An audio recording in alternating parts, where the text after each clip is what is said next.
दोस्तों, इस वीडियो में आपको भारत की ऐसी इंटरेस्टिंग जगह और मिस्टीरियस जानकारी मिलेगी जिसे देखकर आपका मुंह खुला का खुला रह जाएगा। और साथ में लास्ट वाला फैक्ट तो इतना मिस्टीरियस है जिसके बारे में जानकर आपको होगी हैरानी। अब ज्यादा बकवास ना करते हुए वीडियो को स्टार्ट करते हैं। फैक्ट नंबर 1, भारत का एक ऐसा अनोखा गाँव जो बिसलिंग विलेज के नाम से मशहूर है। भारत के मेघालय राज्य में स्थित कांगथांग गांव एक ऐसा गांव है जहां के लोग एक दूसरे को नाम से नहीं बल्कि सीटी बजाकर बुलाते हैं, इसलिए इस गांव को बिसलिंग गांव के नाम से जाना जाता है। यहां पर लोग एक दूसरे को बुलाने के लिए अलग अलग स्टाइल के व्हिसल करते हैं। इस गांव में बहुत सारे टाइप्स के लोग रहते हैं। दोस्तों, जिस तरह किसी खास काम के पीछे कोई कहानी या तथ्य जुड़ा होता है, ठीक उसी प्रकार यहाँ भी सीटी का प्रयोग करने के पीछे एक दिलचस्प कहानी जुड़ी हुई है। माना जाता है कि सीटी बजाकर बात करने की परंपरा किसी पुरानी घटना से जुड़ी हुई है। कहानी के अनुसार गांव में एक आदमी दुश्मनों से अपनी जान बचाकर भागता हुआ किसी पेड़ पर चढ़ गया था। मदद के लिए उसने अपने दोस्तों को बुलाने के लिए किसी जंगली आवाज का प्रयोग किया ताकि उसकी आवाज दुश्मन ना पहचान सके, जिसके बाद उसके दोस्तों ने उसकी जान को उन दुश्मनों से बचा लिया। और इस घटना के बाद ही गांव में सीटी बजाकर बात करने की परंपरा शुरू हो गई। इस गांव में हर शख्स के 2 नाम दिए जाते हैं। पहला नाम हमारी तरह ही साधारण नाम होता है और दूसरा व्हिसलिंग ट्यून नाम होता है।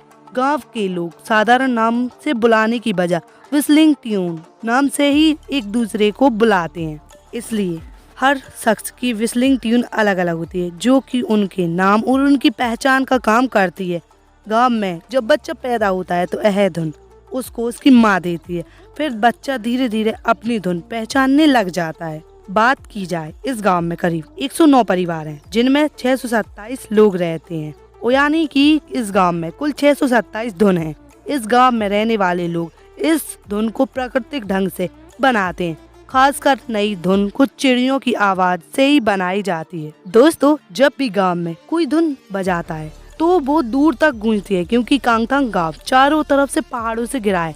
मतलब कि गांव के लोगों को बातचीत करने का तरीका भी वैज्ञानिक रूप से सही है। और वक्त बदलने के साथ साथ यहाँ के लोग भी बदलने लगे हैं। अब यह लोग अपनी धुन वाले नाम को मोबाइल पर रिकॉर्ड कर उसे रिंगटोन भी बना लेते हैं। फैक्ट नंबर 2, उत्तराखंड का एक गाँव जहाँ इंसान नहीं सिर्फ भूत रहते हैं। दोस्तों, आप सब ने भूतिया जगह या फिर भूतिया घर के बारे में तो सुना होगा, लेकिन कभी ऐसा सुना है कि पूरे गांव में ही भूतों का राज हो? जी हाँ, भारत की एक ऐसा गांव है जहाँ इंसान नहीं बल्कि भूत रहते हैं। भूतों के कारण यह गांव बिल्कुल वीरान पड़ा है। लेकिन ऐसा क्या हुआ जो कि गांव भूतिया बन गया? इस गांव के वीरान और भूतिया होने के पीछे बहुत दर्द भरी कहानी है। इस गांव का नाम स्वाला है जो उत्तराखंड के चंपावत जिले में स्थित है। 1952 में गांव में एक ऐसी घटना हुई जिसके बाद यहां पर सब बर्बाद हो गया।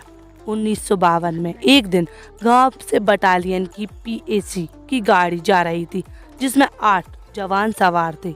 बैलेंस बिगड़ने के कारण वह गाड़ी खाई में जा गिर गई। गाड़ी में फंसे जवान मदद के लिए चिल्लाने लगे, लेकिन गाँव वाले जवानों को बचाने की बजाय उनका सामान लूटने लगे।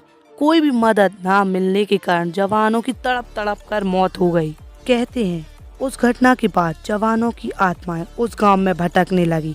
गांव में बहुत अजीब घटनाएं होने लगी। आत्माओं ने गांव में इतना कोहराम मचाया कि गांव वालों को जीना मुश्किल कर दिया था। गांव वालों को उनकी चीखने की आवाज सुनाई देती और उनको लगता कि कोई और भी साथ चल रहा है। इन सब घटनाओं को तंग होकर गांव वाले गांव को छोड़कर भाग गए। लोग कहते हैं कि गांव में जवानों की आत्माएं आज भी भटकती हैं, इसलिए यह गांव वीरान पड़ा है। जिस खाई में जवानों की गाड़ी गिरी थी उस जगह पर जवानों की आत्मा की शांति के लिए नवदुर्गा का मंदिर बनवाया गया है। जो भी लोग उस रास्ते से गुजरते हैं उस मंदिर में भी जरूर रुकते हैं। फैक्ट नंबर 3, एक ऐसा गाँव जहाँ के लोग बिना वीजा जाते हैं विदेश। दोस्तों, बिना वीजा के विदेश यात्रा करना किसी के लिए भी मुमकिन नहीं है, ये बात सब जानते हैं। लेकिन आज हम आपको भारत की एक ऐसी जगह के बारे में बताने जा रहे हैं जहाँ के लोगों को बिना वीजा के दूसरे देश में घूमने की इजाजत है। आइए जानते हैं इस गांव के बारे में। भारत के उत्तर पूर्व में नागालैंड की सीमा पर बसा मौन जिला है। इस जिला का सबसे बड़ा गांव लोंगवा है जो कि म्यांमार की सीमा से महज 43 किलोमीटर की दूरी पर बसा है। इस गांव के लोग पारंपरिक तरीके से बने लकड़ी के घरों में रहते हैं। इस गांव की दिलचस्प बात तो यह है कि भारत और म्यांमार को अलग करने वाली सीमा भारत के मुखिया के घर के बीच से होकर निकलती है। इसलिए यह कहा जाता है कि गांव के मुखिया का आधा घर भारत और आधा म्यांमार में है। इस गांव में कोनाक नागा जाति के लोग रहते हैं। लोंगवा गांव के मुखिया को अंग कहा जाता है। इस गांव का राजा म्यांमार और अरुणाचल के 70 गांव पर राज करता है और उसकी 60 बीवियां हैं। यहाँ के लोग म्यांमार बिना वीजा के घूम सकते हैं। लोंगवा गांव के लोगों ने तिब्बती और म्यांमारी दोनों भाषाओं का मिश्रण करके अपनी नई भाषा बना ली है। लोंगवा गांव की दिलचस्प बात तो यह है कि इस गांव के अधिकतर परिवारों के रसोई घर म्यांमार में है, जबकि वे सोते भारत में है। इस गांव का लोकप्रिय त्योहार ऑयलिंग मोन्यू है, जो कि अप्रैल के पहले सप्ताह में मनाया जाता है। और साथ में दोस्तों, कोनाक नागा जाति में सदियों से यह परंपरा चली आ रही है कि जिसके पास दुश्मनों के सबसे ज्यादा सिर होंगे वही सबसे ज्यादा ताकतवर समझा जाएगा। लोंगवा गांव के लोग खास किस्म के जेवर पहनते हैं, जैसे कि मुर्दों के मुंह पर स्याही और गले में तांबे की माला होती है, जिससे यह पता लगाया जाता है कि कौन कितने सिर काट चुका है। घरों को सजाने के लिए लोग अजीबोगरीब चीजों का इस्तेमाल करते हैं, जैसे हाथी के दांत, सींग, खोपड़ी और भी कुछ बहुत इस्तेमाल करते हैं। लोंगवा गांव के बाईं तरफ भारत और दाईं तरफ म्यांमार है। ये लोग एकता में विश्वास रखते हैं। इसी भाईचारे के कारण इनके पास 2 देशों की नागरिकता है। ये लोग 2 अलग अलग देशों में भी रहते हैं, लेकिन इनका रिश्ता बहुत मजबूत है। फैक्ट नंबर 4, भारत की आखिरी गांव जहां है स्वर्ग जाने का रास्ता। दोस्तों, हिमालय की खूबसूरती को शब्दों में बयां कर पाना असंभव है। हिमालय की मनमोहक वादियां किसी को भी दीवाना बना सकती हैं, लेकिन एक ऐसी जगह जिसे भारत का आखिरी गांव कहते हैं, इस गांव का नाम माड़ा गांव है। इसके बारे में शायद ही लोग जानते होंगे। हम आपको बता दें कि यह उत्तराखंड के चमोली जिले में और बद्रीनाथ के 3 किलोमीटर समुद्र तल से 18,000 फुट की ऊंचाई पर बसा एक खूबसूरत गांव है। यह भारत तिब्बत सीमा पर बसा है। इस गांव को देश का आखिरी गांव या सीमांत ग्राम भी कहा जाता है। माड़ा गांव में सरस्वती और अलकनंदा नदियों का संगम भी होता है तथा यहाँ कुछ प्राचीन मंदिर और गुफाएं हैं जो कि बहुत ही प्रसिद्ध हैं। जो भी भक्त बद्रीनाथ के दर्शन करने के लिए आते हैं वह माड़ा गांव व भारत की आखिरी गांव में आने का मौका नहीं छोड़ते हैं। स्वर्ग जाने का रास्ता कहा जाता है कि महाभारत काल में पांडव जब स्वर्ग जाने के लिए यहाँ से गुजरे थे तो वहाँ 2 पहाड़ियों के बीच में एक खाई थी जिसे पार करना बहुत ही मुश्किल था। उस समय भीम ने 2 बड़ी शिलाएं डालकर पुल बनाया था और पांडव इसी पुल से होकर स्वर्ग की ओर गए थे। आज भी लोग इसे स्वर्ग जाने का मार्ग मानकर इस रास्ते से चले जाते हैं। गणेश जी ने दिया था सरस्वती नदी को श्राप। माड़ा गांव में जब प्रवेश करते हैं तो सबसे पहले गणेश गुफा नजर आती है। ऐसा कहा जाता है कि गणेश जी ने यहाँ पर वेदों की रचना किया करते थे, तो पास में ही सरस्वती नदी अपने पूरे वेग से बहने के कारण शोर किया करती थी, जिससे गणेश जी को कार्य में बाधा पड़ गई थी। गणेश जी के आग्रह करने के बाद भी सरस्वती नदी ने उनकी बात नहीं मानी। गणेश जी नाराज होकर उन्हें श्राप दिया कि अब आगे वह किसी को भी नहीं दिखाई देंगी, जिसके कारण ही सरस्वती नदी कुछ दूरी पर जाकर अलकनंदा नदी में मिल जाती है। फैक्ट नंबर 5, यहाँ चलता है औरतों का राज। आप मानते हैं कि हमारा समाज पुरुष प्रधान है, वो भी क्यों नहीं। यहाँ माइट इज राइट चलता है, यहाँ पढ़े लिखों का जोर चलता है। हम मानते हैं कि प्राचीन भारतीय समाज ने औरतों को सदा ही एक सम्मानजनक दर्जा दिया है और इसका प्रमाण चाहे रामायण हो, महाभारत हो या अन्य कोई प्राचीन ग्रंथ। लेकिन कलयुग के आते आते महिलाओं के प्रति सोच या यूं कहें तो इंसानियत के स्तर में गिरावट ही देखी गई है। लेकिन आज हम बात कर रहे हैं एक ऐसी जनजाति के बारे में जहां पर महिलाओं का ही राज रहता है। जी हाँ दोस्तों, आज हम मेघालय की खासी जनजाति के बारे में बात कर रहे हैं। ये लोग मानते हैं कि औरतें ही परिवार और परंपरा को बेहतर तरीके से चला सकती हैं। यह जनजाति महिला प्रधान है। यहाँ पूरी संपत्ति परिवार की वरिष्ठ यानी सीनियर महिला के नाम पर रहती है। वरिष्ठ महिला के गुजरने के बाद यह संपत्ति उसकी बेटी या परिवार की किसी वरिष्ठ महिला के नाम कर दी जाती है। जरूरत पड़ने पर इस कबीले की महिला 1 से ज्यादा पुरुषों के साथ विवाह कर सकती हैं। पुरुषों को अपने ससुराल में रहना पड़ता है। हाल ही में यहाँ कई पुरुषों ने इस प्रथा में बदलाव की मांग की है। वे मानते हैं कि वह महिलाओं को नीचा नहीं दिखाना चाहते, बल्कि वे अपना बराबरी का हक मांग रहे हैं। यहाँ बेटी के जन्म पर भारी जश्न मनाया जाता है, जबकि बेटे के जन्म पर खास उत्सव नहीं होता। यहाँ के बाजार और व्यवसाय पर अधिकतर महिलाओं का ही वर्चस्व होता है। दोस्तों, खासी समुदाय में परिवार की सबसे छोटी बेटी को विरासत में सबसे ज्यादा हिस्सा मिलता है। इसका कारण यह है कि सबसे छोटी बेटी को अपने माता पिता बगैर और अनब्याहे भाई बहनों और संपत्ति की देखभाल की जिम्मेदारी निभानी पड़ती है। छोटी बेटी को खाद्दू यानी निभाने वाली कहा जाता है। फैक्ट नंबर 6, एशिया का सबसे अमीर गांव। हिमाचल प्रदेश पूरी दुनिया में सेब की खेती के लिए मशहूर है। यहाँ के सेब विदेशों में बहुत पसंद किए जाते हैं। हिमाचल प्रदेश की राजधानी शिमला अपनी प्राकृतिक खूबसूरती और सेबों की वजह से जानी जाती है। लेकिन क्या आपको पता है, शिमला जिले की चौपाल तहसील में स्थित मड़ाबाग गांव को एशिया का सबसे अमीर गांव माना जाता है। मड़ाबाग गांव के लोगों की आय का मुख्य साधन खेती ही है। चौपाल तहसील में स्थित मड़ाबाग गांव की जनसंख्या करीब 2000 है। इस गांव में प्रत्येक परिवार की सालाना आय 70 से 75 लाख के करीब है। मड़ाबाग गांव में आपको हर जगह सेब के बाग ही देखने को मिलेंगे। इस गांव में हर व्यक्ति के पास आलीशान मकान है। मड़ाबाग गांव के सेब अधिकतर विदेशों में निर्यात किए जाते हैं। इस गांव में हर साल 150 करोड़ रुपए की सेबों का उत्पादन किया जाता है। और दोस्तों, मड़ाबाग गांव के लोग नई नई तकनीकों का प्रयोग करके सेबों की खेती करते हैं। यहाँ के लोग इंटरनेट के माध्यम से विदेशों से भी जानकारी हासिल करते हैं। मड़ाबाग गांव के किसान इंटरनेट के माध्यम से बाजार का भाव जानकर ही सेबों को बेचते हैं। हम आपको बता दें कि सेबों की खेती 2 प्रकार से की जाती है। एक तो ऑन ईयर प्रोडक्शन और दूसरी ऑफ ईयर प्रोडक्शन। और दोस्तों, मड़ाबाग गांव से पहले गुजरात के कच्छ जिले में स्थित माधवपुर गांव एशिया का सबसे अमीर गांव रह चुका है।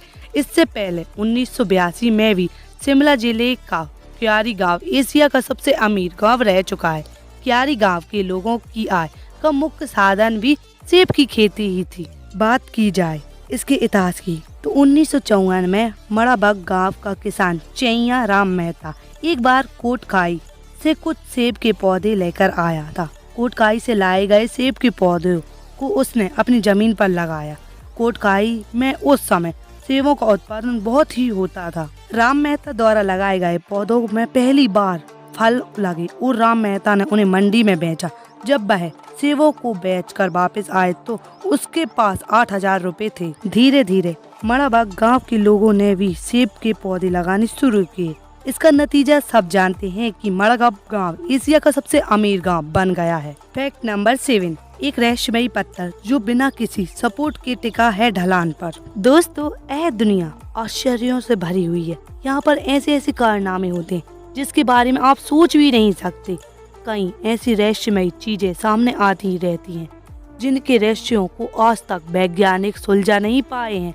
जी हाँ दोस्तों, आज हम बात कर रहे हैं ऐसी ही एक रहस्यमयी जगह के बारे में। दक्षिण भारत में एक शहर है महाबलीपुरम। यह तमिलनाडु राज्य का ऐतिहासिक नगर है। इस शहर में कई बहुत पुरानी जगह हैं जो कि दुनिया भर के पर्यटकों को आकर्षित करती हैं। इन्हीं में से एक बहुत ही विशाल और प्राचीन पत्थर है जो अपने आप में एक रहस्य है। यह पत्थर लोगों के लिए आकर्षक का केंद्र है। यह रहस्यमयी पत्थर करीब 1200 वर्ष पुराना है। इस पत्थर की ऊंचाई 20 फुट और चौड़ाई 5 फुट है।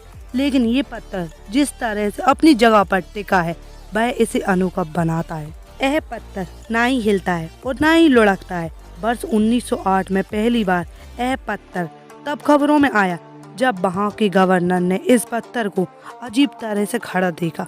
उन्हें लगा कि इससे कोई बड़ी दुर्घटना हो सकती है। इस कारण से उन्होंने करीब 7 हाथियों से इस पत्थर को खिंचवाया, लेकिन 7 हाथी भी मिलकर इस पत्थर को 1 इंच भी हिला नहीं सके। इस पत्थर के साथ जुड़ी एक दंत कथा भी है कि यह जमा हुआ मक्खन है जो श्री कृष्ण ने अपनी बालावस्था में यहाँ गिरा दिया था। वही माखन अब पत्थर बन चुका है। तभी लोग पत्थर को कृष्ण की मक्खन गेंद के नाम से भी जानते हैं।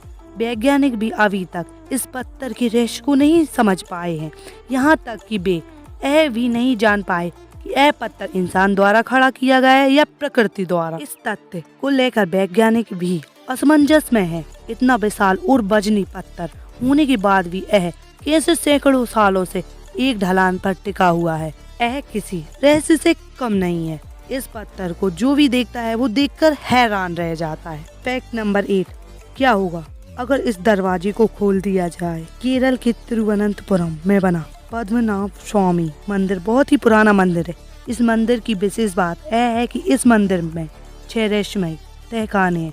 आपको बता दें कि सर्वोच्च न्यायालय के आदेश पर इन 6 रहस्यमय तहखानों में से 5 तहखानों को तो खोल दिया गया है, लेकिन एक दरवाजे को अभी तक नहीं खोला गया। आखिर क्यों नहीं खोला गया आखिरी दरवाजा? मंदिर से मिला लाखों करोड़ों का खजाना। अब तक खुले मंदिर के 5 तहखानों में से कीमती पत्थर, सोना और चांदी आदि कुछ मिल चुका है। इस खजाने की कीमत लगभग 1 लाख करोड़ रुपए तक की आंकी जा चुकी है। हालांकि इतिहासकारों का कहना है कि इस खजाने के पुरातात्विक महत्व को ध्यान में रखा जाए तो इसकी सही कीमत का अंदाजा लगाना बहुत ही मुश्किल है। अब तो इस मंदिर को दुनिया का सबसे अमीर मंदिर भी माना जा रहा है। मंदिर के खजाने की बात करें तो सरकार ने साफ कह दिया है कि ये खजाना मंदिर का है और उसके पास ही रहेगा। सरकार केवल इस पर नजर रखेगी। दरअसल दोस्तों, इस मंदिर की देखभाल त्रावणकोर का परिवार करता है, जो कि आज भी पद्मनाभ स्वामी की 6ठे तहखाने को खोलने की अनुमति किसी को भी नहीं दे रहा है। इस परिवार को डर है कि यदि इस मंदिर का 6ठा तहखाना खुल गया तो बहुत बड़ा अनर्थ हो जाएगा। कहा जाता है कि आज से 140 साल पहले 6ठे तहखाने को खोलने की कोशिश की गई थी। तब तहखाना खोलते वक्त कई तरह की अनजान आवाजें और भय ने ऐसा होने नहीं दिया। मान्यता है कि तब दरवाजा खोलते वक्त पानी की तेज धार जैसी और कई आवाजें जोर जोर से सुनाई दी थी। ऐसा लगा मानो दरवाजे के पीछे समंदर उफान मार रहा हो। यह भयावह ध्वनि और दृश्य को देखकर वहां के पुजारी और अन्य लोग बुरी तरह से डर गए। यह पुरानी मान्यता है कि यदि इस तहखाने को खोला गया तो दुनिया का सर्वनाश करीब आ जाएगा। अब 140 साल हो चुके हैं, पर पद्मनाभ स्वामी मंदिर के 6ठे दरवाजे का राज अब तक राज ही है। यहाँ के लोगों और राज परिवार के मुताबिक 6ठे तहखाने में एक गुप्त सुरंग है। इस सुरंग का रास्ता सीधे समुद्र में जाकर खुलता है। कहा जाता है कि इस सुरंग में एक विशालकाय कई सिर वाले किंग कोबरा और नागों का झुंड है, जो इस खजाने की हिफाजत करते हैं। सांप से ग्रस्त आखिरी दरवाजा। आखिर इस दरवाजे की एक और विशेष बात तो यह भी है कि इस पर ना तो ताला लगा है और ना कोई कुंडी। कहा जाता है कि इसे एक मंत्र से बंद किया गया है, जिसे अष्टनाग बंधन मंत्र कहते हैं। माना जाता है कि वह चैम्बर एक अनोखे सांप से ग्रस्त है। यदि कोई उस चैम्बर के दरवाजे तक जाने का प्रयास करता है तो वह बीमार हो जाता है या उसकी मौत भी हो सकती है। उम्मीद है दोस्तों वीडियो अच्छी लगी तो वीडियो को लाइक करें, चैनल को सब्सक्राइब करें। Thanks for watching, thank you. और कमेंट में बताएं इनमें सबसे अच्छा फैक्ट कौन सा लगा, कौन से फैक्ट को आप जानते हैं। Thank you guys, thanks for watching.